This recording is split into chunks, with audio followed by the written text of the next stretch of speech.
주의 이름으로 환영합니다. 오늘은 교회력을 따르면 오늘 대림절 둘째 주일입니다. 이 대림절은 주님이 이 땅에 오셨고 또 앞으로 오실 그날을 우리가 기대하며 기다리는 날입니다. 그래서 우리는 이 성탄절 절기 네 번을 두고 대림절 첫 번째, 두 번째, 세 번째, 네 번째를 보내고 성탄주일을 우리는 그렇게 해서 보내게 됩니다.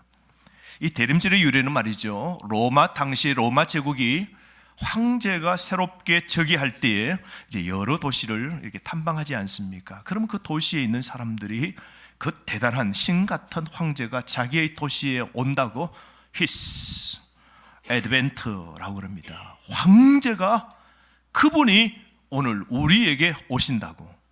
대단한 축제죠. 엄청난 축제입니다. 그런데 이 초대교회 성도들은 달리 사람의 황제가 신이 아닌 진정한 그리스도, 그분이 이 땅에 다시 오심을 기다리면서 오늘 신앙을 깨어 살기 위하여서 색다르게 그들은 신앙의 삶을 살면서 이 용어를 이렇게 바꾸어 사용한 겁니다. 그래서 이 대림절은 2000년 전에 이 땅에 오신 예수님, 그리고 앞으로 다시 오실 예수님을 기다리면서 보내는 그런 기간입니다. 그래서 이 대림절에는 두 가지의 아주 깊은 의미가 담겨 있습니다. 그 첫 번째로는 2000년 전에 이 땅에 오신 예수님께 우리가 감사해야 됩니다. 대림절은 감사한 마음으로 인류를 구원하시기 위하여 하늘의 모든 걸 다 버리시고 이 땅에 오시되 말구유까지 내려오시고 또 더 내려가시죠. 죽음까지, 그 십자가 골고다 언덕 죽음까지 내려가시잖아요. 저와 여러분을 살리시기 위하여 2000년 전에 오신 그분, 그 걸음, 그 행보에 우리가 진정으로 감사해야 됩니다. 우리가 다가오는 이 성탄절 또 한 가지는 이제 그리고시고 그 주님이 죽으셨지만 부활하시고 성천하시고 이제 언젠가는 이 땅에 다시 오실 겁니다. 오실 그 주님을 우리가 소망하면서 이번 성탄절을 맞이하는 준비를 해야 될 겁니다. 그러므로 여러분, 대림절은 슬기로운 다섯 처녀가 그 신랑이 언제 올지 늘 기다리면서 자기의 그 기름을 늘 채우면서 불을 밝히고 기다렸던 그런 슬기로운 다섯 처녀처럼 그런 기다림의 마음으로 우리가 보내야 할 겁니다.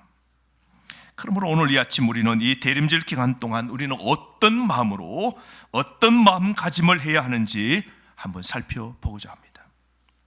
오늘 저희들이 선택한 이 본문의 말씀은 요한계시록의 말씀인데요, 이것은 사도 요한이 patmos섬에 가서 기록한 말씀입니다. 이 patmos섬은요, 지금은 그리스 나라의 영토인데요, 터키 지방 가까운 그 배를 타는 곳에서 한 100km 정도 떨어져 있는데요, 배로 한 4시간 정도 떨어져 있는, 우리 제주도의 한 3분의 1, 울릉도의 한 절반만한 그리 크지 않은 섬입니다. 이 섬에 사도 요한이 가게 되는데 한 몇 가지 설이 있습니다. 그 첫 번째는 유배 당해서 갔다. 예수 믿는 것 때문에 끌려서 오늘 이곳에 유배지로 갔다. 어떤 사람은 복음 전하러 갔다. 그 섬에도 하나님의 복음을 받아들여야 될 사람들이 있기에 복음 전하러 간 것이다 라고 하는 사람이 있고, 어떤 사람은 잠시 도피 피난 갔다라고 그럽니다. 사도 요한은 아시아의 수도라고 하는 에베소의 목회자입니다. 그곳에서 예수의 어머니를 모시고 그렇게 목회하는 사도였습니다. 그런데 핍박이 너무 힘들어서 그 바로 지척에 있는 저 바다의 patmos섬으로 피난 갔다라고 그러는데요, 대부분의 사람들은 바울은 이때 예수 믿는 것 때문에 유배 갔다라고 그렇게 봅니다. 자, 그렇다면 오늘 이 사도 요한은 나이가 96세입니다. 여러분 한번 상상해 보세요. 96세에 예수 믿는 것 때문에 오늘 섬으로 왔습니다. 이 섬은요, 지금도 그렇지만요, 돌이 굉장히 좋답니다. 그래서 채석하는 곳이 있는데요, 그곳에 사도 요한이 가서 채석장에서 채석을 합니다. 근데 이 섬에는 옛날에 나무들이 많이 없다고 그럽니다. 그래 그늘이 없죠. 여름에는 얼마나 덥겠습니까? 그런데 겨울에는 나무가 없어서 또한 얼마나 춥겠어요? 나무가 있으면 주워다가 불 피우고 몸을 이렇게 녹일 수 있는데요, 제수로 가서 여러분 제대로 대우를 받았겠습니까? 여러 가지 환경 속에서 그곳에서 예수 믿는 복음과 신앙 때문에 오늘 엄청난 핍박과 환난을 당하면서 오늘 예수의 몸으로 이곳에 와서 노역하게 됩니다. 그런데 하나님의 은혜로 한 18개월 정도 살다가 풀려나 다시 에베소로 돌아와서 96세 된 그는 좀 지나 이제 하나님의 부르심을 받게 됩니다. 자, 이런 사도 요한이 밤모섬에서 하나님의 그 말씀을 받게 되는데, 특별히 요한 계시록이라고 그럽니다. 이 계시라는 것이 헬라어로 아포칼립푸스라고 그럽니다. 이 아포칼립시스라는 이 말은 두 단어의 합성어지. 아포라는 것은 오프, 이게 밖으로라는, 벗어버린다라는 뜻입니다. 다른 하나는 칼루프토라는 말인데 이것은 뭐네요? 덮다, 보자기로 감싸다, 천막으로 다 이렇게 가리운다라는 뜻입니다. 그러니까 이 두 단어의 합성은 뭐냐면 보자기로 사놓고 덮고 그리고 막으로 쳐놓았던 걸 어떻게 해요? 열고 풀고 제쳐버리는 것, 그것이 바로 계시입니다.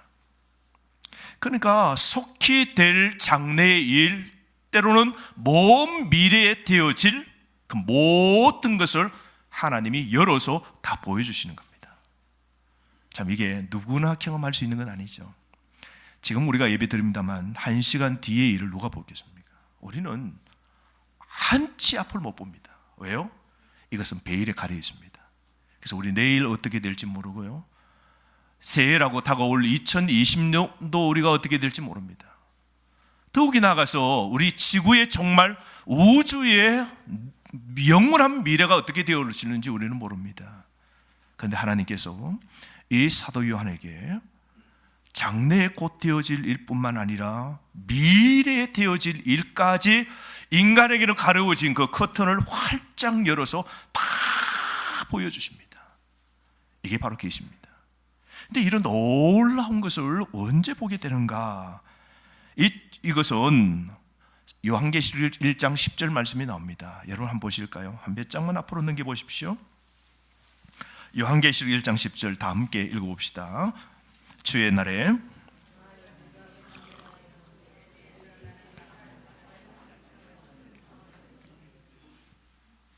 웅성웅성 끝나버렸어요. 다 함께 시작. 주의 날에 내가 성령에 감동되어 내 뒤에 나는 나팔 소리 같은 큰 음성을 들으니, 자 보세요. 언제 이런 놀라운 미래를 다 보게 되는 겁니까? 언제예요? 주의 날입니다. 와, 여러분, 이 주의 날이 언제예요? 오늘 같은 이 날입니다. 예수님이 부활하신 날이 주의 날입니다. 그러니까 채석장에 노예로 끌려가서도 7일째 주일날을 하나님 앞에 예배드립니다. 근데 그 주일날 하나님께서, 성령님께서 이 제수로 오늘 유배온 이 요한의 마음과 영혼을 싹 들어 올려서 하늘 위로 그 하늘에 계신 그리스도의 임재를 볼 수 있도록 끌어올려 가셨다는 겁니다. 그래서 이 땅의 사람은 요만큼밖에 보지 못하는데 점점 올라갈수록 뭐요? 멀리 보게 되는 것이죠. 저는 이게 참 위로라고 해요. 놀라운 것이에요. 보세요, 여러분. 사도 요한은 오늘 잘 이유가 없어요. 96세에 예수 믿는 것 때문에 끌려왔습니다. 노예가 된 겁니다. 내일은 어떻게 될는지 모릅니다. 이곳에서 바다바람 맞고 감기 걸려 폐렴되면 죽을는지도 모릅니다. 왜 하나님께서 나를 이렇게 이 섬으로 보내어서 바다로 막혀있고 돌을 쪼으면서, 아니 나는 복음을 전하고 영혼을 쪼개고 살리는 생명의 말씀을 전해야 되는데, 왜 하나님이 나를 이렇게 이 바다에다가, 사방이 막힌 이 바다에 돌을 쪼개며 이 나이에 이곳에 있도록 나를 이곳에 이 땅에 처박아 두셨나? 삶이 해석이 안 돼요. 어쩌면 기도하지만 하나님의 음성이 들리지 않습니다. 하나님의 뜻이 무엇인지 보이지 않습니다. 그런데 어느 날 주일날, 주의 날에, 이 주일날 예배 드리는 순간 하나님께서 사도 요한님 그 몸과 마음을 쫙 들어 올리셔서 저 높은 곳에 그 구절을 보면 그리스도가 임재하시는, 그 1장에 조금 뒤에 보면 예수 그리스도의 모습을 다 보게 되거든요. 누구도 보지 못한 그 높은 하늘의 세계의 통치자시요, 그 하늘에서 이 땅의 모든 것을 보시는 왕 중의 왕이신 그 하나님의 위엄하신 모습을, 그리스도의 모습을 보게 되거든요. 그런데 이게 놀라운 은혜입니다. 생각해 보세요. 우리가 등산 가면 때로 길을 잃어버려요. 제가 아는 집사님 한 분이 가까운 좋은 이렇게 산 언저리에 별장 같은 집을 지었었어요. 공기도 좋다고 그렇게 살기 시작했는데요, 웬걸 어느 날 등산 간다고, 자기가 아는 그 뒷산이 높은 산이고 산세가 좋으니까 건강을 위해서 등산 간다고 오후쯤 먼저 차려입고 나간 겁니다. 그 등산을 타면서 야호 하고 타고 돌아가다 보니까 새로운 길도 개척하고, 야 이것도 있네 저것도 있네, 가면이 또 버섯도 있잖아요. 너네 좀 안다고 뭐 이거저거 찾다 보니까, 그러다가요 길을 잃어버린 거예요. 세상에 동네 뒷산으로 들어갔는데 그 산이 산 넘어 산이 이제 쭉 이어졌는데 들어가다가 길을 잃어버린 겁니다. 결국 다음 날 한밤을 다 보내고 다음 날 그 산에서 살아 나온 겁니다. 산을 만만하게 본 거죠. 들어갔다가 길을 잃어버린 겁니다. 그런데 그때 어떻게 살았는가? 단순했답니다. 저쯤에 길을 잃어버리니까 어느 곳을 넘어왔는지, 어느 사방의 산 쪽에 어느 쪽을 넘어가야 내 집이 그 뒤쪽에 있는지 모르겠더랍니다. 이런저런 방법, 이쪽으로 저쪽인가 더듬어 생각하면서 거꾸로 걸어온 길을 더듬어도 다 잊어버린 겁니다. 길을 놓쳤어요. 그때 어느 날 들었던 생각 하나가 나는 겁니다. 무조건 올라가라. 계곡으로 푹 빠져 있으니까 계곡 타고 내려가면 될 것 같은데 아니요, 올라가라, 그 생각이 들더랍니다. 그래서 그는 올라가기 시작했답니다. 산 하나를 잡고 그 산으로 점점 올라갔답니다. 뿌옇게 이제 어둠을 몰아내는 그 새벽이 될 때 어느 산 정상에 탁 서니까 쫙 밑에가 다 보이는 거예요. 계곡이 보이고 이쪽 계곡에 숲이 보이고 저쪽에 흘러가는 또라이 보고 저 멀리 동네가 보이고, 아니 이쪽에 보는 거 다른 색다른 동네, 아니 저쪽에 보니까 공업 단지가 보이고, 올라가니까 정상에 서니까 다 보이는 거예요. 야, 내가 저기서 저렇게 헤맸구나. 문제가 보이더랍니다. 그러면서 그곳에서 내가 가야 될 산이 바로 저쪽이구나. 가야 될 길, 그것이 보이더랍니다. 오늘 하나님께서 이 사도 요한을 위로해 주시기 위하여 당하는 고난 속에서 해석이 안 돼요. 그의 마음과 영혼을 더러 높은 곳으로 올리십니다. 그 높은 예배 가운데 높은 자리로 올리셨더니 사도 요한이 밑으로 보았겠죠. 땅을 본 겁니다. 자신이 어디에 뭘 하고 있는지 보이는 겁니다. 역사가 보이는 겁니다. 미래가 보이는 겁니다. 하나님의 관점, 하늘의 나라가 보이기 시작하는 겁니다. 이만한 위로가 어디 있습니까? 오늘 우리가 언제 하나님의 은혜를 받는가? 예배 시간입니다. 이 예배 때 성령님께서 간절히 바라옵기는 여러분의 영혼을, 오늘 이 순간 여러분의 마음과 영혼을 다 들어 올리셔서 영혼의 높은 그리스도의 하나님의 임재 자리로 올리셔서 이 땅의 관점으로 보지 마시고 이제 그 올려주신 하늘 위에서 하늘의 관점으로 여러분과 여러분의 삶과 지금의 역사를 볼 수 있는 해안이 열려지길 주의 이름으로 축원합니다. 그러면요, 이해가 되는 겁니다. 내가 한 주간 너무 답답했구나. 하나님의 은혜를 받고 보니 이 문제의 뜻이 있었구나. 이 고난의 뜻이 있구나. 인생이 이것이 기르구나 보이는 겁니다.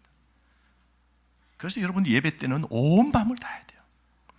이 예배를 통하여서 우리의 영혼이 활짝 여이는 겁니다. 그래서 예배 때 하나님이 들어 올리시면요, 그 하나님을 배우면요, 하나님은 크게 보이고 세상은 작게 보이는 겁니다. 세상의 문제는 너무 크게 보였는데 예배 드리기 전에는 세상의 문제가 너무 크고 그 세상에서 길을 잃어버리고 막 헤맸어요. 막 어렵고 답답하고 절망이고 어느 곳에서 내 문제를 풀어야 될지 알지 못했어요. 세상의 문제가 너무 크고 하나님이 적게 보였는데 예배 때 하나님이 성령님께서 나에게 은혜 주시고 내 마음과 영혼을 상승시켜 주셔서 그리스도 그 임재를 경험하는 순간, 하나님의 말씀의 은혜로 덮이는 순간, 와우! 좀 전에 이만한 문제가 점점 작게 보이고 하나님이 얼마나 크게 보이는지. 그래서 예배를 마치고 난 후에 은혜 받은 사람들은 할렐루야, 목사님 은혜 받았습니다.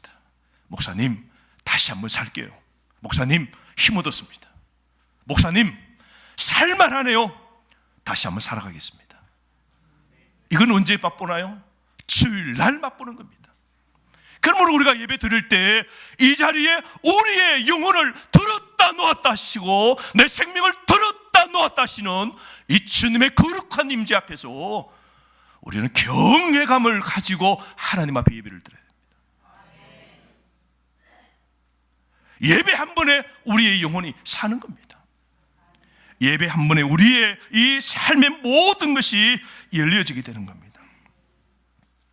예배 드림으로 예배의 은혜 받으면요, 땅의 관점은 바뀝니다. 하늘의 관점에서 보게 되는 겁니다.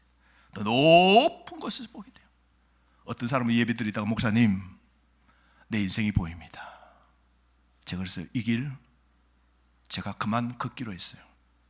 제가 사표 내고 하나님의 일 위해서 제가 인생의 직업을 바꾸기로 했어요. 와우! 예배 한 번에 땅에서 살 때는 이게 다인 줄 알았어요. 밥이 다고 명예가 다고 돈이 다고, 야, 옆집과 비교하면서 살았어요. 그리고 열등의식도 있었고 남 앞에 우월의식도 있었어요. 그런데 하나님 은혜 받고 높이 다 거룩한 갈매기의 꿈처럼 알바트로스라는 새가 높은 곳에 올라가면 갈수록 멀리 보게 되면서 하나님이 부르신 내 인생의 비전이 이게 아님을 알게 되었습니다.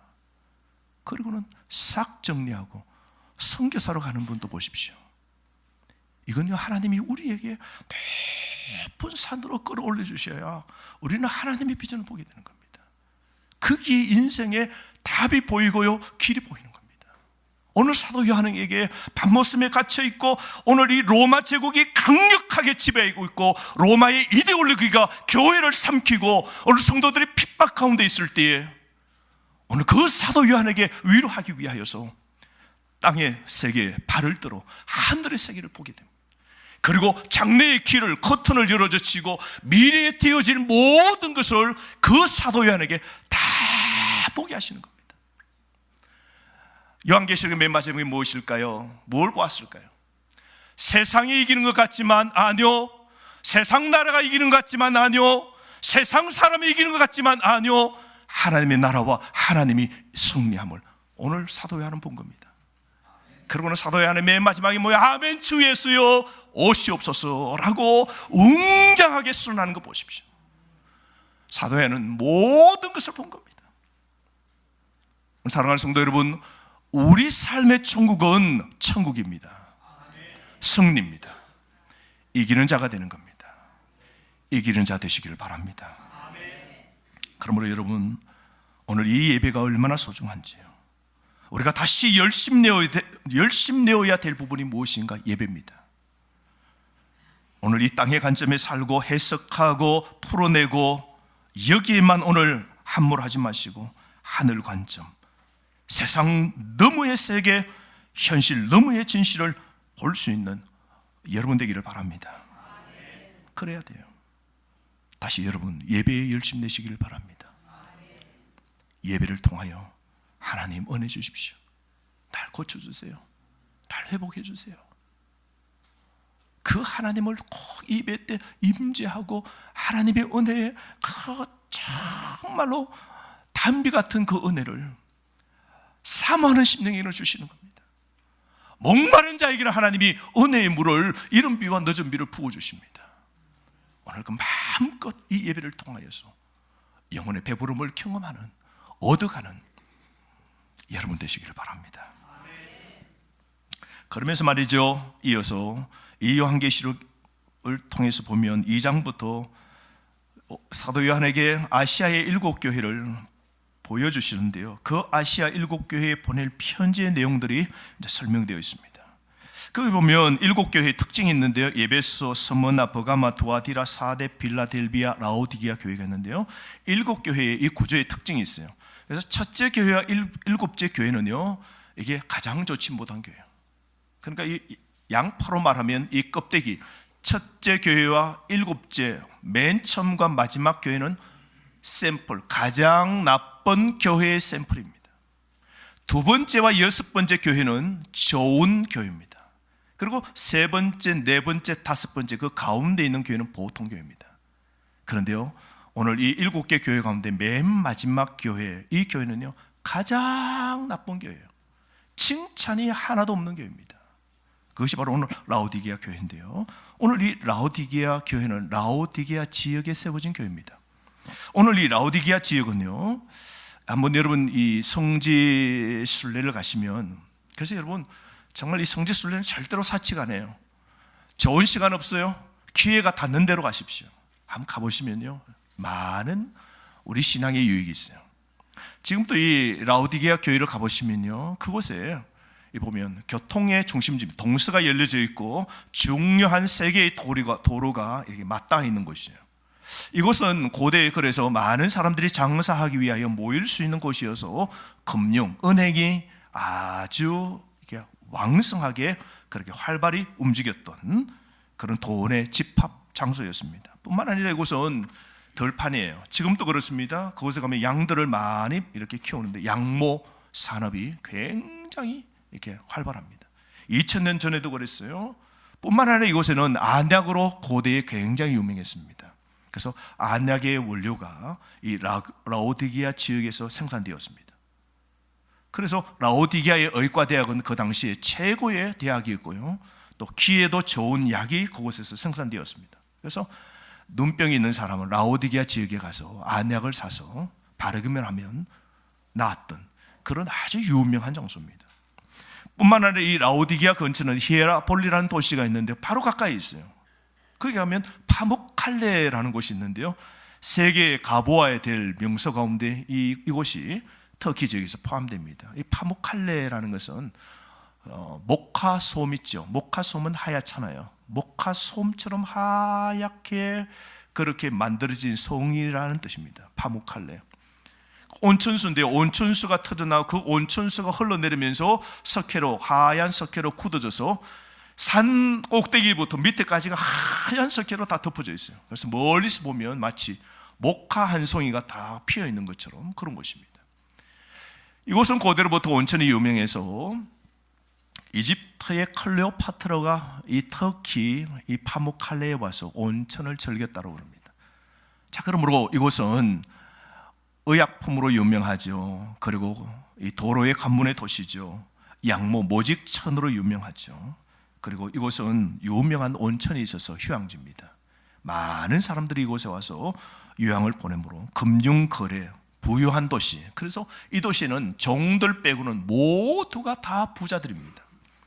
자, 그런 이런 라오디게아 도시에 교회가 들어서게 되었는데 그 교회의 성도들을 오늘 예수님께서, 교회의 주인 되신 예수님께서 문제를 진단하시는데요, 오늘 그 교회의 문제가 무엇인가? 15절입니다. 오늘 15절 다 함께 읽도록 하겠습니다. 시작.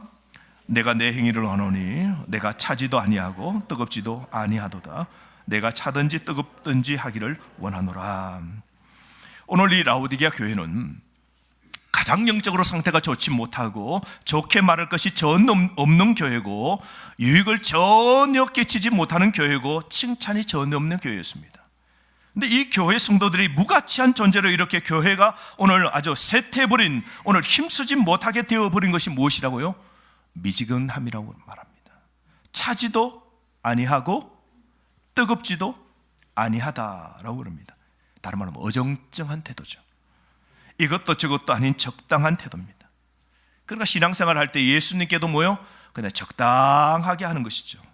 하나님께도 무관심하게 하고 교회도 온전히 헌신 못합니다. 아주 진정으로 헌신한 사람이 없다는 겁니다. 아니, 한 사람도 있으면 다른 교회처럼 적은 소수는 깨어있다고 그럴 건데, 모든 사람이 하나님의 헌신에 관해서는 오늘 어정쩡한 겁니다. 부분적으로만 헌신합니다. 그러니까 자기 부인과 희생적인 삶에 온전히 헌신하지 못하는 이런 미지근한 신앙의 삶을 삽니다. 요즘 말로 하면 신앙의 7가지: 예배, 기도, 봉사, 헌금, 전도, 교제, 성령 충만, 이게 다 모두가 어정쩡한 거죠. 다가. 그래서 오늘 뭐라 그래요? 미지근한 것보다 차라리 찬 것이 더 낫다고 그래요. 이 말은 뭘까요? 차라리 너가 예수 안 믿는다고 하는 것이 차라리 낫겠다고. 너 하는 거 이렇게 미지근하게 신앙생활하는 거 차라리 성도 아니라고 말하는 게 낫겠다고. 차라리 너 직분 안 받은 게 차라리 낫겠다라고 오늘 예수님께서 단호하게 음하게 경고하시는 겁니다. 오늘 또 이런 분 없을까요? 오늘 우리 조국교회에 많은 성도들이 있습니다. 교회를 다닙니다. 신앙생활을 한다고 그럽니다. 예수 믿는다고 그럽니다. 근데 어정쩡하게 하는 사람 없을까요? 오늘 양심을 달래기 위해서 교회 가지 아니하면 좀 마음이 좀 불편해서 자신의 양심, 그 좀 불편한 양심 때문에 교회 가는 사람 없을까요? 어쩌면 하나님께 이만하면 하나님 좀 그래도 칭찬 받겠다 싶어서 그런 느낌을 가지고 종교생활하는 사람 없을까요? 하나님께서 자신을 배척하지 않을 것이라고 이만하면 나는 다 했다라고 그렇게 생각하면서 어정쩡하게 열정적으로 신앙생활하지 못하고 그렇게 사는 경우는 없을까요? 오늘 교회 심판자 되신 예수님께서 이들을 정확하게 판단합니다. 16절 말씀 뭐라고 경고하십니까? 남자분들 시작.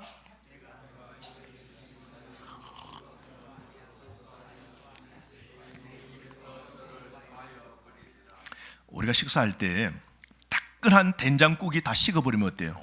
맛이 없어요. 어떤 거는 따뜻해야 먹어야 될 음식이 있어요. 따뜻해야 먹어야 될 음식이 있어요. 근데 그 따뜻한 음식이 식어버리면 뭐예요? 입에서 이게 돌기만 하고 안 넘어가는 것이죠. 오늘 딱 그 모습이에요. 미지근하고 온전히 헌신하지 않는 사람들을 예수님이 뭐라 하신다? 거부하신다는 거예요. 미지근한 사람들은 예수님이 토해낸다는 거예요. 거부하신다는 거예요. 도무지 먹고 싶지 않다는 거예요. 이런 미지근한 삶을 사는 성도들을 예수님은 어떻게 보실까요? 17절 말씀입니다. 이렇게 진단하세요. 17절 여자분들 한번 읽어봅시다. 내가 말하기를 나는 부자라 부여하여 부족한 것이 없다 하나 내 공고한 것과 가련한 것과 가난한 것과 눈먼 것과 벌거벗은 쓴 것을 알지 못하는도다. 오늘 라오디게아 성도들은 착각하죠. 뭐라고요? 나는 부자라고. 나는 부유한 사람이라고. 맞아요. 라오디게아 사람들은 굉장히 부자였습니다. 모두가 이런 양모가 풍성하고 그리고 안약이 땅에서 캐면 안약의 원료가 나오죠. 히에라볼리라는 도시에서는 그게 온천이 터져서 많은 수많은 사람, 이집트의 여왕까지 와서 돈 쓰고 가는 곳이니까 이게 한마디로 말하면 강아지도 돈을 물고 다니는 그런 동네입니다. 그러니 모두가 부자예요. 그래서 뭐라고 해요? 나는 부자라고. 나는 부족한 것이 없다 그럽니다. 그런데 예수님 뭐라 그래요? 예수님의 진단은 뭐라 그럽니까? 너는 공고하다 그래요. 공고가 무엇입니까? 영적으로 보잘것없는 상태라 그래요. 가련하다 그래요. 불쌍하다 그래요. 가난하다 그래요. 부자라 그러는데 예수님의 진단은 뭐라고요? 가난하답니다. 뭐가 가난하다고요? 영적으로 가난하다는 것이죠. 영적으로는 가난한 것이다. 또 뭐라 그럽니까? 눈이 멀었다 그래요. 라오디게아 이 지역은요, 눈먼 사람을 고쳐주는 안약의 원료가 나오는 곳입니다. 그런데 주님은 이렇게 말씀하십니다. 너희들은 영적으로 눈이 다 멀었다. 다른 말로 너희들이 진정으로 안약을 발라야 된다 그럽니다. 라오디게아 성도들은 영적으로 눈 멀었어요. 영적 눈을 머니까 하나님의 임재를 봐요, 못 봐요? 못 봅니다. 하나님의 뜻을 알 수 있어요, 없어요? 없습니다. 영적 눈먼 사람은 영적인 일을 못 합니다. 영적 소경은 영적으로 능히 하나님의 기쁘신 일을 하지 못하는 거죠. 하나님이 역사하시는 것을 못 보는 겁니다. 또 뭐라 그럽니까? 벌거벗었다 그래요. 아니, 이곳은 벌거벗은 사람 아무도 없어요. 양모의 모직이 풍성하게 나는 이 라오디게아 지역 모든 사람이 가장 좋은 양모로 만든 옷을 다 입고 다녀요. 근데 예수님 진단은 뭐래요? 너희들은 다 벌거벗었대요. 영적으로 벌거벗었답니다. 그 영적인 하나님의 의의 옷을 입은 사람이 있는가 하면 영적으로는 벌거벗은 사람이 있다는 겁니다. 우리 언제가 주님 심판대 앞에 설 때요, 영적으로 벌거벗은 자로 서서 수치를 당치 않기를 바랍니다. 우리 영적인 하나님의 옷을 입고 있어야 돼요. 근데 라오디게아 사람들은 모두가 영적으로 벌거벗은 삶을 살고 있다는 겁니다. 한마디로 하나님께 인정을 전혀 받지 못하는 데 스스로 하나님께 자신들은 인정받았다고, 하나님 앞에서는 복받아 부자가 되었다고, 나는 부자라고 이렇게 착각하고 있었던 것이죠. 이런 교회를 향해서 진단하고 난 후에 하나님께서 세 가지를 권고하십니다. 그러므로 오늘 우리는 대림절 예수 그리스도 왕이 이 땅에 오실 건데 우리는 청직입니다. 우리는 어떤 마음가짐으로 우리는 준비해야 될까요? 그 첫 번째, 따릅시다. 회복하라. 회복하라. 18절 말씀입니다. 다 함께 시작.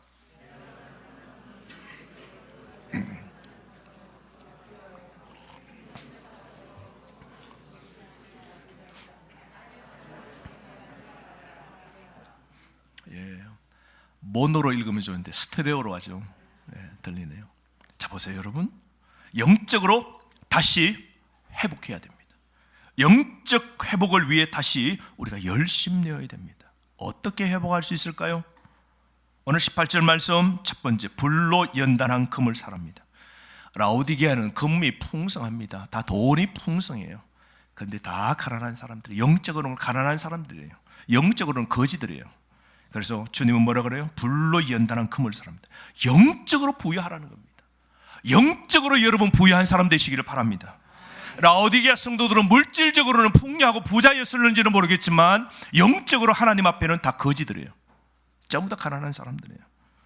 그래서 주님은 뭐라 그래요? 영적으로 부유한 사람이 되라 그럽니다. 두 번째로 흰옷을 사서 입으랍니다. 영적으로 벌거벗은 대로 살지 말고 흰옷을 입으랍니다. 하나님의 의의 옷을 입으랍니다. 그 다음에 또 뭐라 그래요? 안약을 사서 눈에 넣으랍니다. 영적으로 보라는 겁니다. 영적 시력을 회복하라는 겁니다. 여러분, 라오디게아 성도들은 예수님을 거의 보지 못하는 것이죠. 눈이 멀어서 예배를 들어도 하나님의 임재를 거의 보지 못합니다. 교회에 역사하시는 하나님을 거의 보지 못해요. 하나님의 역사와 하나님의 임재와 하나님의 능력을 거의 보지 못합니다. 영적으로 한마디로 말하면 더듬이죠. 소경끼리 본 거 가지고 이야기해요. 하나님이 봐야 하나님의 말을 하죠. 받은 하나님의 은혜를 이야기하죠. 영적으로 완전히 소경입니다. 하나님을 전혀 보지 못합니다. 하나님의 임재도 교회를 위해 하실 수 있는 위대한 일도 보지 못하는 것이죠. 그래서 안약을 넣으랍니다. 영적 안약을 넣어야 됩니다. 사랑하는 성도 여러분, 이런 회복이 우리에게 있기를 바랍니다. 우리가 다시 회복해야 됩니다.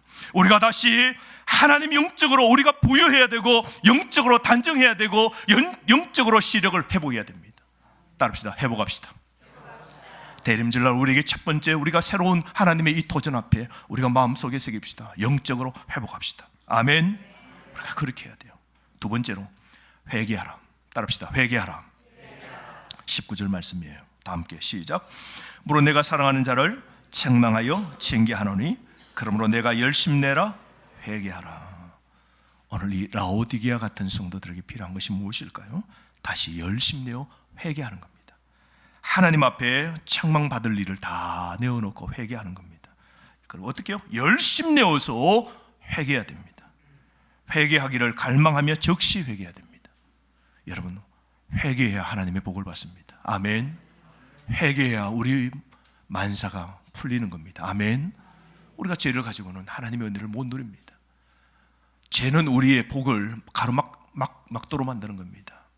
회개하면 그 막혀있는 모든 것이 다 녹여지게 되고 이제 하나님의 은혜, 하나님의 임재, 하나님의 복을 누리게 되는 겁니다. 그러면 오늘 우리 이 성탄절을 앞둔 우리의 마음속에 가장 중요한 것은 회개입니다.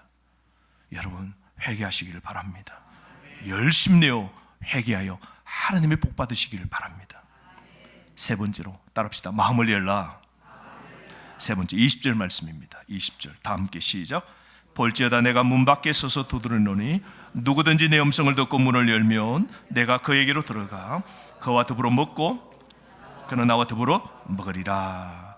오늘 여기서 가만히 보면 마음의 문을 열라 그럽니다. 우리 주님은요 우리와 관계를 맺고 싶어 하세요. 오늘 주님은 우리 속에 지금 또 들어와 역사하시기를 원하세요. 주님은 우리를 그냥 고아로 내버려 두지 않고 우리 속에 들어와 우리 삶을 지배하시고 우리와 더불어 상담하시고 우리를 이끌어 주시기를 원하십니다. 그런데 오늘 그 주님의 아름다운 모습 보십시오. 그 첫 번째, 그 주님은 어떤 분이세요? 문 밖에 서 계신 분이십니다. 우리 주님은 지금 또 당장 또 우리를 도와주시기 위하여 앉아 계시는 분 아니에요? 팔짱 끼고 계시는 분 아닙니다. 우리 마음 지금 앞에 서 계십니다. 아멘. 이 예배의 장소, 이 자리에 지금 또 주님은 서 계십니다. 우리 마음을 열기를 원하십니다. 우리 마음을 열고 왕중왕 계신 그 주님, 그 주님이 우리 속에 들어오시기를 원하시고 우리가 그 주님을 오늘 모시기를 원하십니다. 주님 오늘 서 계십니다. 뿐만 아니라 그 주님은 서서 뭐 하신다고요? 두드리고, 우리 주님은 두드리고 계십니다. 우리 마음 문을 열 때까지 두드리십니다. 우리 가정을 두드리세요. 회개하고 열심 내고 회복하고 은혜의 복을 누리도록 지금 또 두드리고 계십니다. 여러분 우리 주님 얼마나 좋아요. 포기하지 않습니다. 은혜 받을 수 있도록 우리 마음의 문 곁에 서서 지금 또 간절히 간청하시면서 두드리고 계십니다. 긍휼과 자비가 풍성하신 그 주님, 한 번 두드리고 포기하고 떠나시는 분 아니세요? 그 주님은 계속해서 오늘 두드리고 계십니다. 뿐만 아니라 누구든지 내 음성을 듣고 문을 열면 내가 그에게로 어떻게 해요? 들어가. 주님은 우리 속으로 들어오시는 분이십니다. 주님이 우리 속에 들어오셔. 그것이 바로 영접이죠. 주님을 영접하면 우리는 새 사람이 됩니다. 거듭납니다. 새로운 피조물이 됩니다. 신의 성품, 하나님의 성품을 갖게 됩니다. 뿐만 아닙니다. 그 주님이 그와 더불어 먹고 그는 나와 더불어 먹으리라. 항상 주님이 우리와 함께 해주신다는 겁니다. 아멘. 주님 우리와 교제를 나누시기를 원하십니다. 돌봐주시고 이끌어주시고 주님과 더불어 먹고 마시고 즐기며 동행하면서 우리에게 가장 풍성한 교제를 오늘 또 나누어 주시기를 원하십니다. 그러므로 사랑하는 성도 여러분, 다시 회복해야 됩니다. 다시 회개해야 됩니다. 다시 하나님과 친밀한 교제를 나누셔야 됩니다. 그래야 오늘 12월 이제 마지막 얼마 남지 않았습니다. 그래야 신앙에서 이기는 자가 됩니다. 오늘 21절 말씀처럼 이렇게 이기는 자는 그리스도의 신부로서 어린 양의 혼인잔치, 천국잔치에 들어가게 됩니다. 그래서 예수님과 함께 영원 무궁토록 통치하면서 그 하나님의 은혜의 복을 누리게 되는 겁니다. 대림절 둘째 주간입니다. 다시 영적으로 열심히 내시기를 바랍니다. 여러분 서로에게 인사합시다. 마라나타 주님이 오십니다. 다시 열심 냅시다. 다시 열심 냅시다. 다시 열심 냅시다. 기도하겠습니다.